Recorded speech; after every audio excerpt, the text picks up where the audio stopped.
కరీబు Kenya's kitchen. Welcome to Kenya's kitchen. ఈ రోజు కెన్యాస్ kitchen లో కెన్యా మామ మనకి ఈజీగా ఇంట్లోనే స్ప్రింగ్ రోల్స్ ఎలా తయారు చేసుకోవచ్చో చూపిస్తుంది రండి.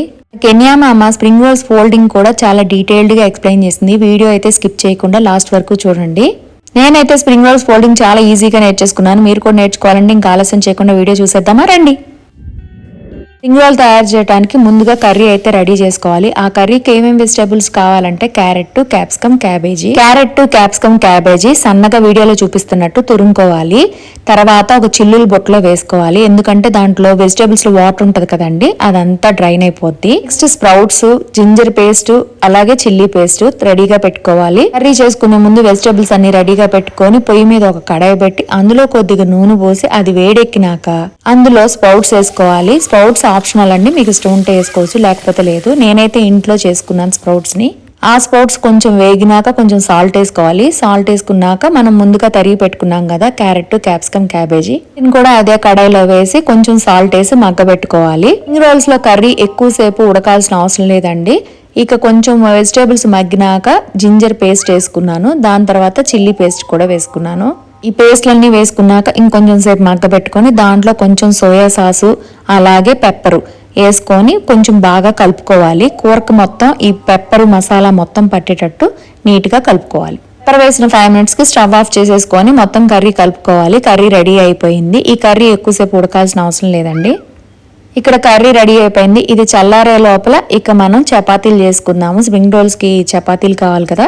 అటుపోయి ఇటు వచ్చే లోపల మా మామ అయితే పిండి కలిపేసింది. అందుకనే పిండిలో ఏమేమి కలిపిందో చెప్తాను.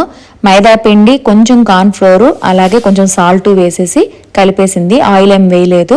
చూడండి, ఈ కన్సిస్టెన్సీలో కలుపుకోవాలి. వచ్చేటప్పటికి పిండి కలపటం అయింది, ఉండలు చేయటం అయిపోయింది. అలా చిన్న చిన్న ఉండల్ని ఇలా చిన్న చిన్న చపాతీలాగా ఒత్తేసుకుంటుంది. ముందుగా చేసి పెట్టుకున్న ఉండలన్నీ ఇదిగో ఇలాగా వీడియోలో చూపిస్తున్నట్టు బుడ్డి బుడ్డి చపాతీలు చేస్తుంది. చేసి పెట్టుకున్న ఉండలన్నీ బుడ్డి బుడ్డి చపాతీలు చేసుకున్నాక ఆ చపాతీల మీద ఆయిల్ రాస్తుంది. ఆయిల్ ఎంత బాగా రాస్తే చపాతీలు అంత బాగా వస్తాయండి. ఇదిగో వీడియోలో చూపిస్తున్నట్టు చక్కగా ఒక్కొక్క దానికి ఆయిల్ అప్లై చేసుకొని దాని మీద మళ్ళీ ఇంకొక చపాతీని పెట్టి ఇది వీడియోలో చూపిస్తున్నట్టు అప్లై చేసుకోవాలి. దాని తర్వాత కొంచెం లైట్ గా పిండి అద్దుతుంది. చపాతీలకి ఆయిల్ పిండి అద్ది ఒకదాని మీద ఒకటి పేరుస్తుంది. అలా ఒకటే దాంట్లో 10 చపాతీల దాకా పేరుస్తుంది. చపాతీ మీద ఇంకో చపాతీ మిద్దో మేడో కట్టినట్టు ఇదిగో ఇలాగా ఒక 10 చపాతీలు పెట్టేసి ఇలా చేసేసింది. ఇలా చేసుకుని ఎండిపోకుండా ఇదిగో చక్కగా ఇలా ప్లాస్టిక్ బాక్స్ లో పెట్టుకొని మూత పెట్టేసుకుంటుంది. సక్సెస్ఫుల్ గా అన్ని చపాతీల్ని అలా చేసి పక్కన పెట్టుకొని ఒక్కొక్కటి తీసి మళ్ళీ ఇదిగో ఇలాగ అన్ని చపాతీలు 10 చపాతీలు ఒకటేసారి వేసి ఇదిగో ఇలాగా రౌండ్ గా రుద్దుతుంది. ఏకదమ్మున 10 చపాతీలు ఒకేసారి ఇలా రుద్దేస్తుంది. అసలు వస్తున్నాయా అని డౌట్ వచ్చింది కదా, చక్కగా వచ్చేసినాయండి. కావాలంటే మీరే చూడండి. 10 చపాతీలు ఒకేసారి అలా రౌండ్ గా రుద్దేసి ఇలా ఒకదాని తర్వాత ఒకటి కాల్చుకోవాలి. ఎక్కువ కాలకూడదండి, ఎక్కువ కాలితే రాదు. ఇంగోలు చేసేటప్పుడు గట్టిగా అయిపోయిద్ది. చూడండి ఎంత చక్కగా పొరల పొరలుగా వస్తున్నాయో. డౌట్ లేకుండా చక్కగా వచ్చేస్తున్నాయి. మామ చేస్తేనే వస్తాయా, నేను చేస్తే రావా అని నేను కూడా ట్రై చేశాను. నేను ట్రై చేస్తే కూడా చాలా నీట్ గా చాలా బాగా వచ్చినాయి. ఇనియా మామ వీడియోలో చూపించినట్టు ఇన్స్ట్రక్షన్స్ అన్ని ఫాలో అయ్యి ఈ విధంగా చపాతీ చేసుకుంటే స్ప్రింగ్ రోల్ కి చపాతీ అయితే చాలా నీట్ గా చూడండి ఎంత పల్చగా పొరలు పొరలుగా చాలా బాగా వస్తున్నాయి. ఇలా తయారు చేసుకున్న చపాతీల్ని బయట వదిలేయొద్దు, ఎందుకంటే డ్రై అయిపోయి గట్టిగా అయిపోతాయి. కాబట్టి ఒక క్లాత్ తీసుకొని క్లాత్ లో పెట్టుకొని ఫోల్డ్ చేసుకోండి. అప్పుడు సాఫ్ట్ గా ఉంటాయి మనం చేసుకున్నంతసేపు. మామ నేను కలిసి చకచకా చపాతీలు అయితే చేసేసాము. ఇక స్ప్రింగ్ రోల్ కి ఫోల్డింగ్ ఎలా చేయాలో చూద్దాం రండి.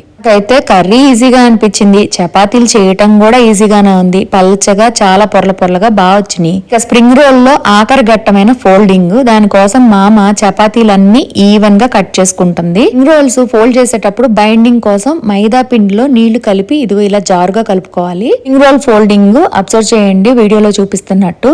చక్కగా కర్రీ పెట్టుకొని చపాతీకి కొంచెం కిందగా పెట్టుకుంది చూసారా. దాని తర్వాత మనం జారుగా పిండి కలుపుకున్నాం కదా, అది బైండింగ్ కోసం యూజ్ చేస్తుంది. ఇలా అటు సైడ్ ఇటు సైడ్ ఫోల్డ్ చేసి చూడండి ఎంత చక్కగా ఫోల్డ్ చేసిందో. ఇక మామ చేస్తుంది కదా, నేను కూడా ఒక సైడ్ అదే ఫోల్డింగ్ చేశాను. చాలా ఈజీగా వచ్చేసింది. మీరు వీడియోలో చూస్తున్నట్టు చక్కగా అదే విధంగా ఫోల్డ్ చేసుకోండి. వీడియో స్టార్టింగ్ లో చెప్పినట్టు వీడియో స్కిప్ చేయకుండా చూస్తే ఈజీగా స్ప్రింగ్ రోల్స్ ఎలా చేసుకోవచ్చో తెలుస్తుంది. చాలా మందికి సమోసా ఫోల్డింగ్ వచ్చేస్తుందండి, ఎందుకంటే కోన్ లాగా చేసి పెట్టేస్తారు కదా. స్ప్రింగ్ రోల్ ఫోల్డింగ్ కొంచెం కష్టం అంటారు, కానీ నాకు మామ చూపించగానే నాకు స్ప్రింగ్ రోల్ ఫోల్డింగ్ చాలా ఈజీ అనిపించిందండి. సమోసా ఫోల్డింగ్ ఫోల్డింగ్ కన్నా. చపాతీ చూడండి, మధ్యకి ఏం కట్ చేయకుండా ఫుల్ చపాతీని అటు ఇటు ఫోల్డ్ చేసి ఇలా రౌండ్గా చుట్టేస్తుంది. ఎంత ఈజీగా ఉందో చూడండి ఫోల్డింగ్. బాగా మాట్లాడుతానే స్ప్రింగ్ రోల్స్ అయితే రెడీ చేసేసాం. ఈ స్ప్రింగ్ రోల్స్ని హాఫ్ ఫ్రై చేసుకొని డీప్లో పెట్టుకుంటే 1 month పైనే ఉంటాయి. ఇంట్లోనే ఈజీగా స్ప్రింగ్ రోల్స్ ఎలా చేసుకోవాలో చూసేసారు కదా. సడన్ గా గెస్ట్లు వచ్చినప్పుడు అలా ఫ్రిడ్జ్ లో తీసి ఇలా ఫ్రై చేసి పెట్టేయచ్చు. నచ్చితే లైక్ చేసి, షేర్ చేసి, సబ్స్క్రైబ్ చేసుకోండి. నెక్స్ట్ వీడియోతో మళ్ళీ కలుద్దాం. Bye bye.